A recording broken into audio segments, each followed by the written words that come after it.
Donc bonjour à tous, une nouvelle vidéo aujourd'hui concernant le titre de ma vidéo, c'est On nous prend pour des imbéciles, comme d'habitude, et on cherche à noyer le poisson. Avant de développer cette vidéo et de faire intervenir différentes personnes, je voudrais, euh, je voudrais souligner le courage extraordinaire qui est mis en place actuellement par des agriculteurs pour défendre les paysans dans la région de la Savoie par rapport à la dermatose, les actions qui ont été menées par les différents syndicalistes, Confédération paysanne, Coordination rurale, Christian Convert, qui sont au chevet des agriculteurs, car oui, oui, il va bien falloir percer ce problème très très grave, qui est le problème de l'abattage total qu'on a connu lors de la vache folle. Et ça, c'est un sujet énorme qu'il va falloir traiter de toute urgence. Donc le thème de la vidéo aujourd'hui, c'est la suite de la désinformation et de la loi du plomb. Donc avant de laisser la parole à différents intervenants, j'ai reçu des mails et des SMS et je voulais vous dire que la procédure pour signer cette pétition contre la loi du plomb, qui est difficile à signer avec France Connect et les mots de passe, il faut aller sur le site de l'Assemblée nationale, faire défiler la page d'accueil et presque tout en bas, il y a les pétitions. Hein. Vous cliquez et vous suivez les instructions en passant par France Connect pour être identifié, c'est normal. Et donc, c'est sur le site de l'Assemblée nationale. Le lien, je vais le mettre dans ma vidéo, le lien. Voilà. Donc, je laisse la parole. Question-réponse. À tout de suite. Le gouvernement se dit donc favorable à un nouveau débat sur la loi du plomb, mais sans pour autant un nouveau vote à l'Assemblée. Ça, c'est en tout cas la position de la ministre de l'Agriculture et aussi de la ministre de la Transition écologique. L'exécutif, en tout cas, se retrouve dans l'embarras face à cette mobilisation citoyenne inédite. Le nombre de signataires de la pétition ne cesse de grimper. Alors, j'ai le chiffre exact, on est à 1 591 000. Je ne sais pas si c'est un chiffre exact, mais ça nous donne un ordre de grandeur. Plus d'1,5 million, en tout cas 1 591 510. Il vient d'être mis à jour. Bonjour Arnaud Rousseau. Bonjour. Merci d'être notre invité sur BFM TV. Quel est votre sentiment quand vous voyez cet élan citoyen et ce record c'est inédit, ce nombre de signataires pour une pétition officielle postée sur le site de l'Assemblée nationale? D'abord, moi, en tant qu'agriculteur, je m'interroge sur les préoccupations qui sont celles des Français et je comprends aujourd'hui que face à tout ce qui se dit de vrai et de moins vrai, les Français s'interrogent parce que moi, comme agriculteur, mais comme citoyen français, je m'interroge aussi sur les conditions d'utilisation des produits qui sont les miens comme agriculteur, pour ma santé, et évidemment pour celle de mes enfants, pour celle des gens qui m'entourent. Mais voyez-vous, moi je suis dans un pays dans lequel je fais confiance à la science. Et les produits que j'utilise sur ma ferme pour protéger mes plantes, mais que les éleveurs utilisent pour protéger leurs animaux, un peu comme vous, quand vous allez chez le médecin et qu'on préconise des médicaments, c'est des produits qui sont homologués, mis sur le marché après le contrôle de l'État. Et pour ce qui concerne ce produit, c'est un produit qui fait l'objet d'une homologation européenne. Je rappelle, parce qu'on entend beaucoup de choses et beaucoup d'hystérie, que ce produit est utilisé partout sur la planète et il est utilisé dans 26 pays européens sur 27. La France avait décidé en 2016, applicable en 2018, de ne plus l'utiliser. Aujourd'hui, la réalité de ce que je vis, moi, c'est que mes betteraves, au moment où je vous parle, sont atteintes de jaunisse. Il faut aller avec des caméras voir dans les champs ce qu'est cette jaunisse. Et pour moi, l'enjeu, c'est évidemment d'assurer la santé, mais c'est aussi de faire en sorte que je continue à produire une alimentation au profit des Français. Et moi, je le redis, une alimentation de qualité. Donc ce débat est un débat scientifique. Moi, je suis là en limite de compétences, je ne suis pas toxicologue, ouais. Mais ce que je dis, c'est que il est utilisé partout, et donc si il est reconnu comme étant utilisable, et c'est le cas en ce moment par l'autorité sanitaire européenne, alors il faut que les agriculteurs français puissent l'utiliser. Alors, il y a quand même beaucoup de questions qui se posent, et bien sûr, on va toutes vous les poser, et on va bien sûr vous éclairer sur ce débat, mais vous parlez des betteraves. Par exemple, il se trouve que lors de la dernière campagne, 2024-2025, la France est le premier exportateur de betteraves.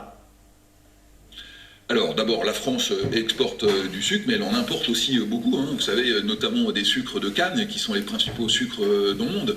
Donc le sujet aujourd'hui, c'est l'arrêté de la production. La réalité, c'est qu'on a fermé 6 sucreries en France en 6 ans.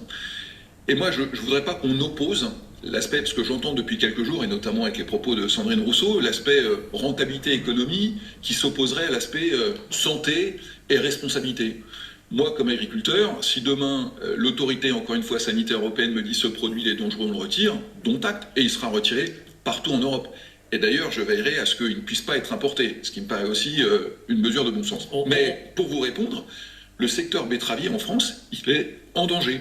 Il est en danger parce que les sucreries ferment les unes après les autres, parce que nous n'avons pas de solution technique dans nos champs avec la jaunisse. Et encore une fois, j'invite à prendre des caméras et à venir, elle est en train d'exploser en ce moment, va conduire à moins de production en France et plus d'importation. Et sur le plan de la santé publique, parce que je veux y revenir, je ne voudrais pas qu'on ait l'impression qu'on soit déconnecté. La réalité de la santé publique, c'est qu'on n'aura plus de sucre français, qu'on aura des sucres qui viendront d'ailleurs et qui utiliseront ce produit. Est-ce que ce sera une... Tout ça, ça annonce quand même des débats tendus. Peut-être avec des positions qui se radicalisent de chaque côté et une sorte de duel qui s'installe, qui ne devrait sûrement pas l'être, mais entre les agriculteurs qui soutiennent cette loi et ceux qui s'en inquiètent et qui du coup la rejettent. Oui, enfin moi je voudrais rajouter que dans cette loi, parce qu'on parle exclusivement de l'acétamipride, mais il y a autre chose dans cette loi. Il y a comment on stocke de l'eau en France demain pour continuer à faire de l'agriculture. Et pas que de l'agriculture, de l'industrie, du nucléaire, voilà. Comment on fait pour avoir des élevages qu'on peut faire croître, voilà. Moi, il y a une chose que, encore une fois, ce débat, il est normal et moi, je le trouve plutôt de bonne aloi au regard du questionnement des Français. Il y a une chose que, en revanche, moi, comme agriculteur, je ne supporte pas, c'est l'utilisation des peurs. Et je le dis parce que, là, vous parlez de ce texte, mais il y a un sujet dont on parle plus dans l'actualité, mais qui est une vraie préoccupation pour les agriculteurs, c'est l'accord de libre-échange du Mercosur. Parce que ce qu'on est en train de nous proposer à Bruxelles, c'est finalement des accords de libre-échange avec le reste de la planète qui vont nous permettre d'importer en Europe des produits qui ne respectent pas nos standards de production. Assurer la rentabilité, ça veut dire faciliter et promouvoir l'installation d'élevage intensif. Non, mais là encore, vous savez, l'élevage... C'est ce que facilite aussi cette loi et ça se fait au détriment, pour le coup, des petits agriculteurs. Est-ce qu'on peut essayer d'être rationnel? Vous savez, une ferme française d'élevage, c'est 70 vaches en moyenne. Je vous demande de vérifier cette information. Non, mais il y a la moyenne et il y a les élevages intensifs qui existent déjà, les plus grands, dont l'installation sera facilitée. Non, mais il faut aller voir. Prenez des caméras, allez voir. Le plus grand élevage français de vaches doit avoir 200 vaches. C'est que quand des caméras entrent parfois dans des abattoirs ou dans des élevages intensifs, c'est pas des belles images qu'on voit. Non, mais parlons élevage. L'élevage intensif en France n'existe pas. Allez voir ce qui se passe en Russie, pas très loin de chez nous. Allez voir ce qui se passe au Brésil, allez voir ce qui se passe aux États-Unis. On parle d'élevage de plusieurs milliers de vaches. Un feedlot sud-américain, ça peut être 5000 animaux. Donc ne laissons pas penser qu'on a un élevage intensif en France. Ça n'est pas vrai. Est-ce qu'il faut, et est-ce que c'est ce que facilite aussi cette loi, aller vers des élevages de plus grande taille? Non, mais en fait, on aura l'élevage en France qui correspondra à la consommation de ce que veulent les Français. Vous savez, aujourd'hui, la nutrition et l'alimentation française mis en compétition avec le reste du monde, et c'est notamment pour ça qu'on regarde ce qui se passe en Ukraine ou au Brésil, nous met dans un cadre de compétition qui nécessite qu'on puisse nous continuer à produire avec des sujets de pouvoir d'achat des Français en fin de mois. C'est la première préoccupation des Français, le pouvoir d'achat, qui font que aujourd'hui les Français consacrent de l'ordre de 13% de leur disponible à l'alimentation. C'était plus de 30% dans les années 70. Il y a quelques décennies en arrière, effectivement. Absolument. En 1970, c'était de l'ordre de 35%. Et testé par certains qui disent, notamment, on ne peut pas savoir d'où viennent ces traces d'acétamipride qui ont été retrouvées. Est-ce que ça vient des pesticides ou de produits ménagers qu'on a de manière très très courante dans nos placards, encore aussi aujourd'hui dans beaucoup de maisons françaises? Alors c'est un très mauvais argument finalement, parce que ça revient à dire qu'on pourrait finalement utiliser l'acétamipride en plein champ, parce que ce produit toxique est utilisé dans des biocides, par exemple dans des colliers anti-puces pour les chats ou les chiens, en habitat domestique. Alors qu'en réalité, le vrai scandale, c'est qu'un tel produit, avec de telles présomptions d'influence négative sur les humains et sur les enfants, y compris in utero, puisse être utilisé à l'intérieur d'un habitat domestique, même en dose très faible. Il faudrait l'interdire, y compris dans ces produits. Tout à fait. Mais c'est vrai que moi, je suis pas scientifique, évidemment, comme la plupart de ceux qui nous écoutent, je lis ce qui se dit, qu'il n'y a a pas d'études irréfutables, puisqu'on en est effectivement au début des études sur ce produit, donc on en parlait, que les niveaux autorisés d'acétamipride dans les cultures et dans l'alimentation ont été baissés de manière assez importante, finalement, je peux me dire, est-ce que le doute ne peut pas bénéficier, en l'occurrence, aux agriculteurs ?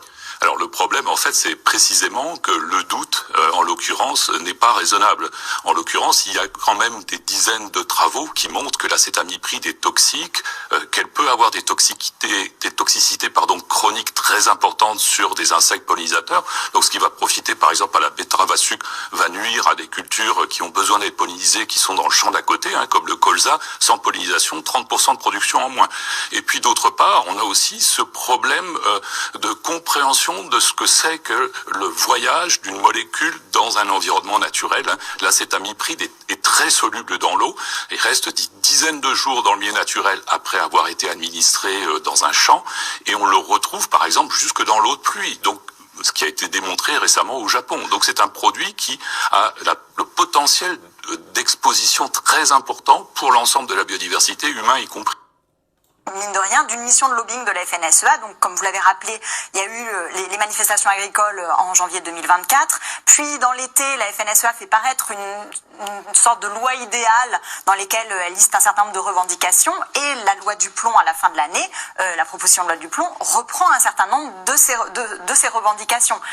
Et quand on regarde... Il y a des extraits, des passages oui. de la FNSEA qu'on retrouve dans le texte de loi. J'irai plus loin. Quand on regarde les amendements qui ont été déposés, moi j'avais fait ce travail pour les amendements déposés par l'Assemblée nationale, donc par des députés, les Républicains et Rassemblement national, les amendements c'était écrit noir sur blanc, cet amendement a été co-rédigé, avec la FNSEA. Donc le syndicat agricole a pesé de tout son poids pour inscrire ses revendications dans ce texte et aussi pour la mise à l'agenda de ce texte, notamment à l'Assemblée nationale.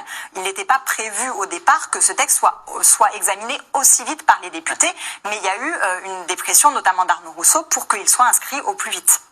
Donc alors, vous avez entendu les différents intervenants. Alors, je précise qu'il y a une note du Sénat, appuyée de l'INRA, appuyée de Solagro, appuyée de Terra Nova, de l'ADEME, de Génération Future, de beaucoup d'organismes, mais le Sénat a publié un rapport, un communiqué que je pourrais vous le faire repasser, qui dit qu'on sera obligé, on ne pourra pas continuer comme ça, il va falloir changer de modèle agricole. Et dans le même temps, ils votent la loi du plomb. Donc, cherchez l'erreur. Vous avez entendu les intervenants, n'oubliez jamais que le lobbying a été fait par le COPA-COGECA, la branche de la FNSEA au niveau européen. Il a parlé d'irrigation, il a parlé d'élevage qu'on peut faire croître, monsieur Bolin. Vous voyez, il faut faire croître les élevages. Il faut intensifier, il faut produire plus. Les sucreries ont fermé en France. Nous sommes concurrencés à cause de ça. Et on a fermé les sucreries. Non, monsieur Rousseau. La fin des betteraves, c'est venu par la fin des quotas. Comme la viticulture, la libéralisation des droits de plantation. Comme les quotas laitiers, comme toutes les productions qu'on a laissé le libre-échange. C'est pas les pesticides et les traitements. Et je vais le prouver à la fin de ma vidéo. Alors, partout sur la planète, a dit monsieur Rousseau, on utilise ce produit. Ah oui, bravo. C'est pour ça que l'agriculture fonctionne très bien au niveau planétaire. Tout se passe dans le meilleur des mondes. Les paysans gagnent bien leur vie. Vous avez vu qu'ils étaient tous en voiture Mercedes et qu'ils avaient tous des maisons à la plage. Hein. Vous avez vu? Le monde paysan au niveau mondial, vous avez compris que c'était le haut de la société. Vous avez compris que c'était les plus riches. Hein. Vous avez vu? Et le pesticide est répandu sur toute la planète, donc ça fonctionne. Hein. Alors une question, oui, je vois de temps en temps des manifestations d'agriculteurs qui vont attaquer les permanences d'élus. Alors moi je pose une question, alors on peut être pour ou contre les manifestations, violentes, pas violentes, hein, mais ça, les gens ont le droit de manifester, tout à fait le droit de manifester. Moi je me posais juste une question, tous les élus qui ont ruiné les paysans en signant les traités de libre-échange, en actant cette politique libérale, le Commonwealth pour le mouton, le CETA, le TAFTA, tous les gens qui suivent l'agroalimentaire et qui couvrent l'agroalimentaire et qui nous empêchent de faire des reportages dans l'agroalimentaire qu'a pillé les paysans. Hein? Alors là, je pense à la gauche plurielle, beaucoup d'élus de gauche, gauche plurielle, le Parti socialiste, le Rassemblement national, les Républicains, la Macronie, les centristes, Monsieur Morin, Monsieur Hervé Morin, Monsieur Laurent Wauquiez. Tous ces gens-là, comment se fait-il que vous n'avez pas été mettre du fumier dans leur permanence quand ils ont trahi les paysans par tous les traités de libre-échange et qui couvrent l'agroalimentaire et qui refusent de faire des enquêtes dans l'agroalimentaire? Vous n'avez pas été mettre du fumier chez chez ces députés-là, et pourtant ils ont fait beaucoup plus de dégâts que cette molécule qui concerne un nombre minime d'agriculteurs. La betterave, la noisette. Et moi, je vais vous parler de tout le reste. Et vous allez me dire pourquoi vous n'avez pas été manifesté chez les élus, les autres élus, ceux que je viens de vous nommer là.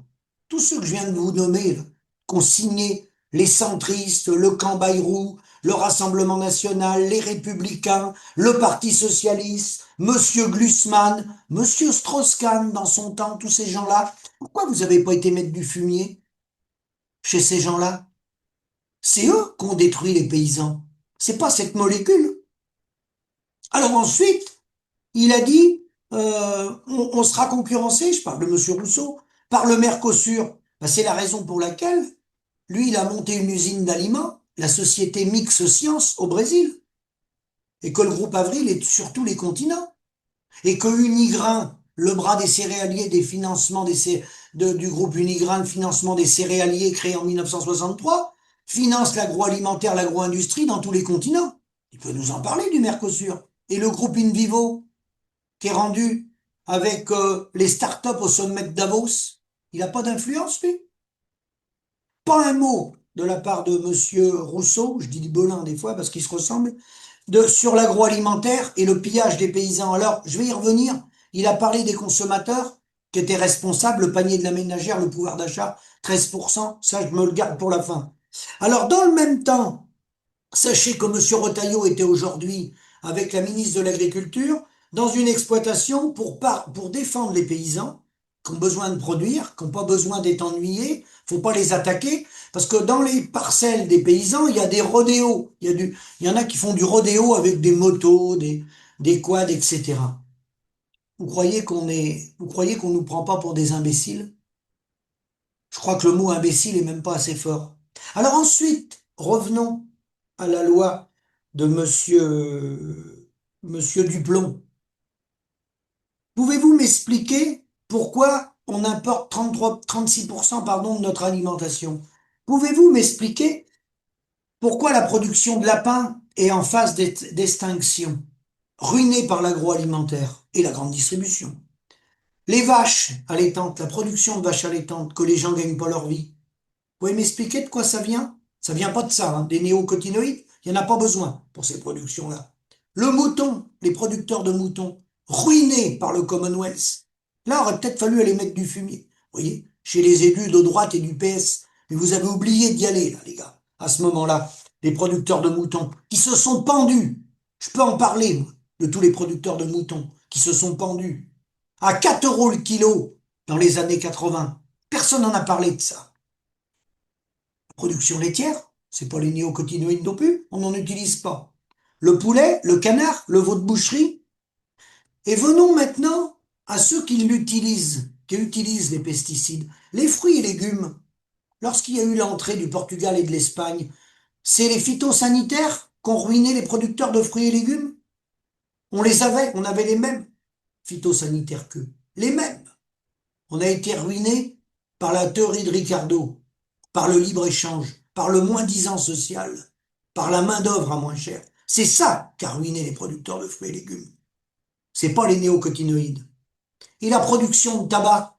Moi qui traitais étant gamin dans les champs de tabac avec de la poudre blanche qui était bourrée de pesticides, hein, étant gamin, sans protection, sans rien, sans chapeau, on en avait plein les cheveux. C'est ça qui a ruiné les producteurs de tabac? L'arrêt des phytosanitaires? Ils n'ont jamais été arrêtés pour le tabac. Qu'est-ce qui a ruiné les producteurs de tabac? Le libre-échange. Vous avez été manifesté chez les députés? Leur mettre du fumier? Aux députés de droite qui ont signé ces traités-là? Personne n'y a été. Production de cornichons, idem. Alors, quel bilan? Oui, Rousseau, Arnaud Rousseau a dit, il faut croître. Croître, vous savez ce que ça veut dire? Il faut augmenter les élevages, bien sûr, c'est le sens de la loi du plomb. Pour quel bilan? Il reste 850 millions de paysans dans le monde. Nous, on est descendu autour de 285 000 exploitations agricoles. Et je vais arriver à la fin de ma vidéo.